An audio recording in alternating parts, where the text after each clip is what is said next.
हमारे बॉबी सिद्दीकी साहब जो हमारे जिला प्रवक्ता है, उनसे वक्त में मेरी गुफ्तगू होती रहती है और वो जैसा विधान कि हमारे बॉबी भाई बहुत ही जुझान साथी है।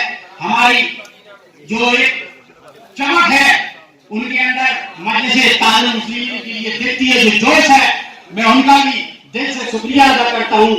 और हमारे देश के चौथे बात का एहसास कराने के लिए कि हमारे नौजवान साथी यहाँ संघर्ष कर रहे हैं। और साथियों,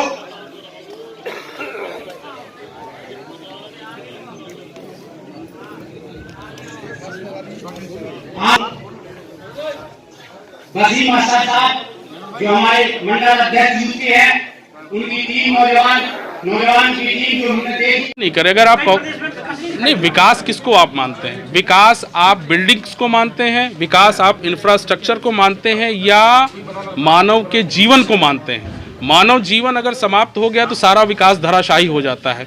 एक व्यक्ति अपने जीवन की रोजी रोटी कमाता है और उसको चलाता है और किसी तरह से घर बनाने का प्रयास करता है, लेकिन अगर उसका जीवन ही चला गया तो वो घर उसके काम का नहीं।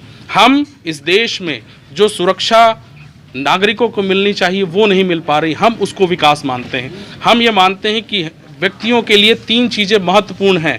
इस धरती पर अगर किसी ने जन्म लिया है तो रोटी, कपड़ा और मकान उसको मिलने चाहिए, हम उसकी बात करते हैं। ये सारी चीज़ें आज आप इस देश के हालात को देखिए, बिहार के हालात को देखिए, जहाँ पर लोग चूहे मार करके भी खाने को मजबूर हैं। तो हम किस तरह के विकास को बात है? बिल्डिंग्स बनाना हमारा उद्देश्य है, लेकिन हम मानव दृष्टिकोण को देखते हैं। आप उड़ीसा चले जाइए, लोग किस तरह से सड़े हुए चावल को खा करके ज़िंदगी गुजार रहे हैं। क्या पिछले 70 सालों में कांग्रेस की सरकार रही, भारतीय जनता पार्टी की सरकार रही है?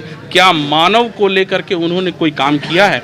आप पिछले 2 महीने पहले देखिए, कोविड के नाम पर जिस तरह का अनाज गरीबों को दिया गया है वो बिल्कुल सड़ा और गला है। आप सभी लोग पत्रकार बंधु हैं, आप लोग दूर दूर तक गए होंगे। आप देखिए 5 किलो सड़ा अनाज इस देश के नागरिकों के साथ मजाक है। आप झोले में अपनी फ़ोटो छपवा रहे हैं। कम से कम पूरा देश नहीं, पूरा विश्व आपको पहचानता है कि आप इस देश के प्रधानमंत्री हैं, तो आपको झोलों में अपनी तस्वीरें छपका करके अपने आप को शर्मसार ना करें। आप लोगों के जीवन के लिए सही चीज़ों को आप जब सामने